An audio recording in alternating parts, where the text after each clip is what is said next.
So welcome back, and I'm going to give you a quick update on where I'm at with this Jinty, because I can't remember where I've got to in the past and where I got to with what I've told you before I went on holiday. But I know I put a coat of paint on and it didn't go great. I know I've got a couple of clips. I'll show you where we were at and how I was starting to put that right. Be back in a moment.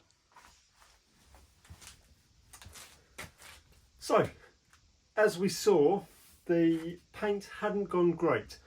It's now dry. I'm back from my break, and let's take another look. I'm hoping you can see that is pretty terrible. I can't say for certain whether it was the issues with my gun or whether it was stuff in the air, but we're going to have another go. I mean, the tank lids didn't go too bad. There's not great still, but yeah, there's lots of things. But the dome went really well. And it was around this area, the bunker and the dome, that it all started to go wrong. So how are we going to put it right? First of all, I had this from some decorating. Put some wet and dry paper on it. I forget what grade, I think it was 180. And I just worked it on the surface, take away all the high spots until I ended up with a nice flat surface. Still a little bit more to do, a couple of dips in there, but generally that is pretty good. I did get to a point that the flat plate was almost too big and too flat. So at that point, picked up a small lump of wood and another bit of the paper and just carried on. So that's where we're at. I've done the sides of the bunker. The back still needs a bit more. The sides weren't too bad, but there was a bit of a run in them. The back isn't as bad as the tank sides. So I've just got the other bits to clean up, and the boiler barrel, and then we can look at doing another coat of paint. So there we go. That's what went wrong, how it went wrong, why I think it went wrong. But I have just this evening finished putting a fresh coat of paint on, having rubbed everything down. So I'm hoping it's gone better.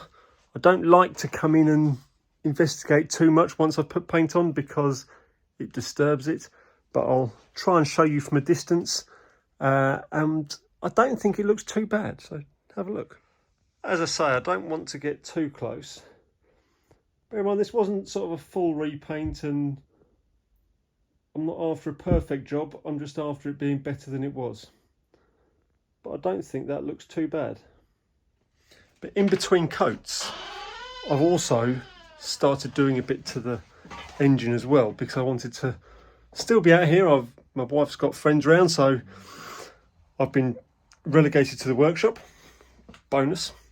So I thought I'd do a bit painting, shut the door, do some out here, but I'll show you what I've been doing. So I have got a piece of tube now from a friend to make the dome. So I took that piece out, had it in the lathe, and I've bored to a reasonable but slightly slack fit around the tube, with intention that gives somewhere for the solder to run. I still need to drill some holes in it to let the steam up into the dome. And yeah, that's what I've been doing there. So if I put the dome on, so it's not quite, needs a bit of encouraging to be in its rightful place, but I think you'll agree that might want cutting down just a touch. So I'm going to cut that to length, drill some holes in the bottom, and I need to make a top for it as well. Maybe I'll make the top before I cut it down, so I've got it all the right sizes. But yeah, that's where we're at. So let's carry on. So the way I've gone about this dome, as said before, cut the tube to the length that it's just above the riser pipe. I've also made it, the base piece was counterbored and drilled so that sits in it, and I've done the same at the top, counterboard. I've left a boss on top with a thread so that the outer dome can bolt down onto that thread. And before I solder it all together, we'll just try that on, and yes, it is sitting down, and I can see the tapped hole through the top. So I think we're good to go. I'll solder that together and then that bit is finished.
Annoyingly, my phone storage filled up and it stopped recording halfway through that video.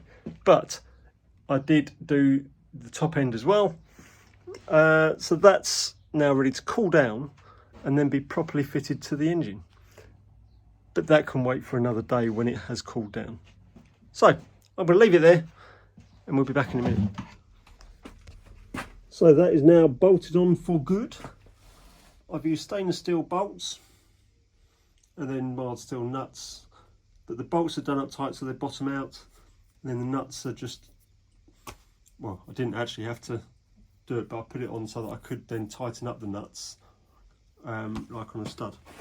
But that's done up until it gets some pressure in it anyway.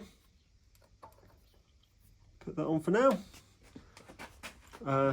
I've also put the clacks back on and put those pipes on. So I'm going to look at the Firehole door next. That is something that's been troubling me somewhat, but I'm going to have a think and decide what to do.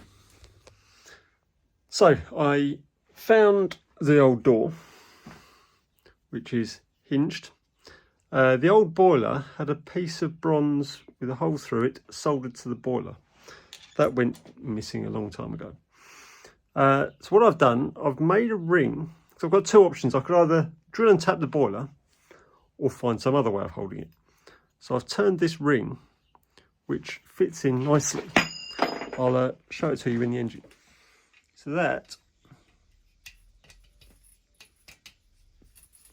goes in nicely like that. Now I can solder a hinge and a retaining pin onto that. So that's the next plan. So I did a bit of work to this door while I didn't have my phone with me. It was indoors on charge. But I'll show you what I did.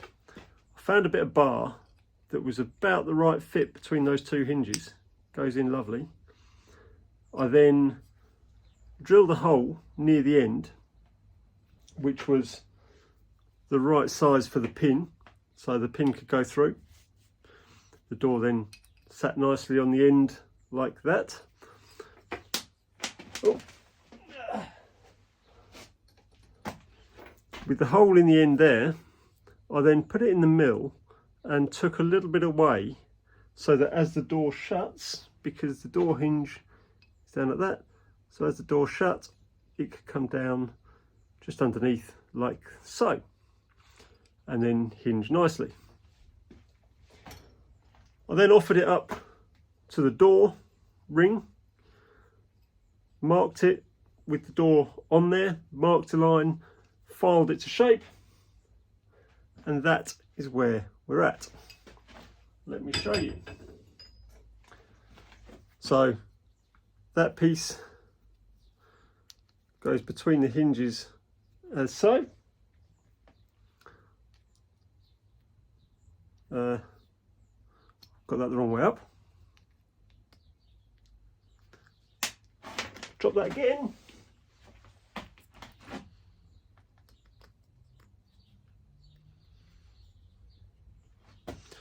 So it fits as so, and hinges as so.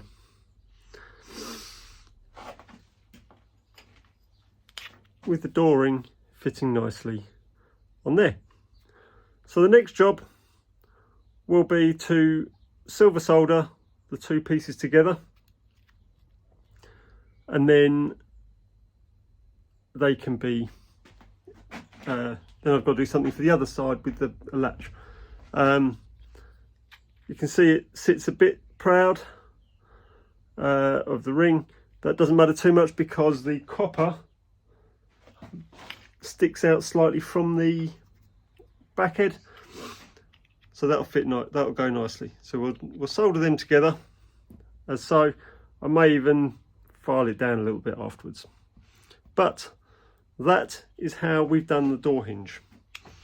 For the other side, for the catch, I think what it had before was just a bent bit of wire, bent bit of something. So I will solder a bit of something off this side, which I can put a piece of brass or something to act as a catch to hold the door. So there we go. That's that. I'll get some soldering done and then we'll be back. So in a similar manner, I have soldered on a piece on the other side with a stainless steel bolt drilled and tapped put through it, so that a nut can hold a little piece of spring steel, which should just about stop the door falling open. So that can go in the engine. I'll do this again when I've got two hands available, but I've got a helper with me. Yeah. Ta-da! So that's the door done. And turning our attention back to the front of the engine, this was the blower pipe that came off, so I went to try and refit that, but the new boiler has a different thread in the blower stay, so that's 1/4 whereas that was 5/16. So I've had to make a new piece. You might notice that nut is a bit different. I've made it as a long nut because it going up there, it's a bit awkward. I almost, having just had a little fiddle, I wish I'd made it even longer still. I'm not going to lie, that is the second end I've put on this end. It was a piece of pipe that I found that was already had one end on it but was open at the other end. Maybe it might have been a glass blowdown or something like that in the past. So I was like, oh, I'll reuse that. Shortened it a little bit, measured the pipe, drilled the hole in the bit of bar to make this long nut, drilled, tapped it, put it on the pipe, soldered the union on, and that didn't go over because I drilled that hole the size of the pipe, not the size of the ferrule on the union. So I cut the end off, drilled that out bigger and put a new end on. So now I'm going to try and fit it. There's not a lot of space in there, so I can't really show you what's going on, but I'll be fitting it, bending it and getting it from the blower onto this blast nozzle, which is a combined blast and blower. So there we go. So obviously we started this one talking about the paint, and I've covered that. It's been painted, the cladding's on, got the spoiler bands on, I've got the dome on, all looking good. The rest of the plate work is sitting on a shelf here, nice and safe, but it does need its transfers. So next time I will go through the transfers, or certainly the next time I'm working on this, I'll be going through transfers because I want to put them on, leave them for a day or two before I varnish them, and then get that steam pipe done, maybe get the smoke box coat of smoke box black on there, and yeah, we're slowly putting it back together, and it may be that it's on the track before too long. No, I shouldn't say that. Maybe that it's on the steaming bay having a steam test before too long. I don't want to jinx it by talking about steaming and running. And I have remembered that I need to make some new safety valves as well, because different threads. But that will all come next time. So, thanks for watching. It's been a pleasure as always. I hope something's been gleaned from what I've been doing. I hope it's given some enthusiasm for someone to have a go. And if there's anything you think I've done wrong, or I'm not going to say wrong, because if it works for me, it's not wrong. If it worked, but it may not work for you. If there's any different ways you think that things could have been done, just let us know. It might help somebody else. So, thanks for watching, and I will be back soon. Take care.